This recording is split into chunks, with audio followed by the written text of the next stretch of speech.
Hi friends, நான் Uma.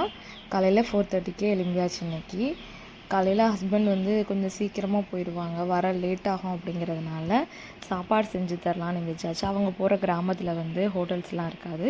So dosa ஊற்றி கொஞ்சம் சட்னி கரைச்சி கொடுத்து விட்டாச்சு. அதுக்கப்புறமா கொஞ்சம் நேரம் டைம் இருக்கும், ஒரு 6:30 வரைக்கும் டைம் இருக்கும்.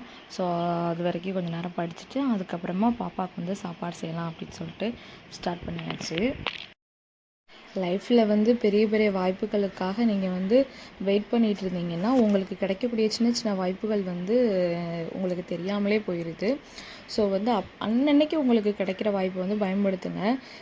இப்போ படிக்கிறீங்க அப்படின்னா ஒரு நாளைக்கு 6 மணி நேரம் 7 மணி நேரம் கிடைச்சாதான் படிப்பேன்னு இல்லாமல் 1 ஹவர் கிடைக்குதா அதில் எப்படி பயன்படுத்திக்கலாம் அப்படின்னு சொல்லிட்டு படிங்க.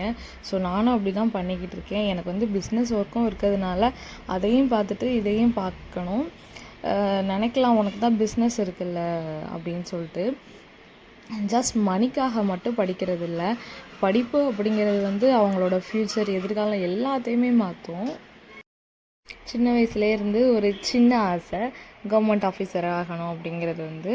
ஸோ கடமையை செய்வோம், பலனை அந்த கடவுள் தருவார். நம்ம அதுக்கு தகுதியாக இருந்தால் அதுக்கு தகுதியான விஷயத்த கடவுள் நம்மளுக்கு தருவார். ஸோ நம்புங்க, நம்பி படிங்க, டைம் வேஸ்ட் பண்ணாதீங்க. எல்லா வேலையும் முடித்து பாப்பா ஸ்கூலுக்கு அனுப்பி சாப்பிட்டுட்டு 10 o'clock ஆயிரும். அடுத்து புக்கை தூக்கும்போது எங்கேருந்து தான் தூக்கம் வரும்னே தெரியாது. அப்படி தூக்கம் வரும். இருந்தாலும் கண்ட்ரோல் பண்ணி கொஞ்ச நேரம் படிச்சுட்டு கொஞ்ச நேரம் தூங்கிடுவேன். ஏன்னா தூங்கலை அப்படின்னா ரொம்ப ஒரு மாதிரியாக இருக்கும். என்னால் அதுக்கு மேலே படிக்க முடியாது. ஸோ கொஞ்ச நேரம் தூங்கி எழுந்திரிச்சு தான் அடுத்து படிக்க முடியும்.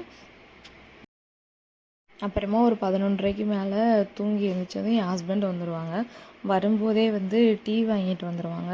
ஸோ கொஞ்சம் ஃப்ரெஷ் ஆகிட்டு டீ எல்லாம் குடிச்சிட்டு அதுக்கப்புறமா வீட்டில் ஏதாவது வேலை இருந்தால் பார்ப்பேன். அப்படி இல்லைன்னா கொஞ்ச நேரம் படிக்கலாம் அப்படின்னு சொல்லி படிச்சுட்ருப்பேன்.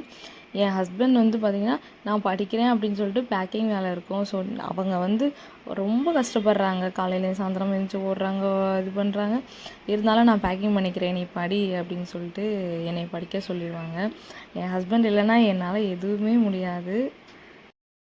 உங்கள் வீட்டில் உங்களை சப்போர்ட் பண்ண யார் இருக்கான்னு சொல்லுங்கள். நெக்ஸ்ட் ஒரு வீடியோவில் பார்க்கலாம். தேங்க்யூ ஃப்ரெண்ட்ஸ், பாய்.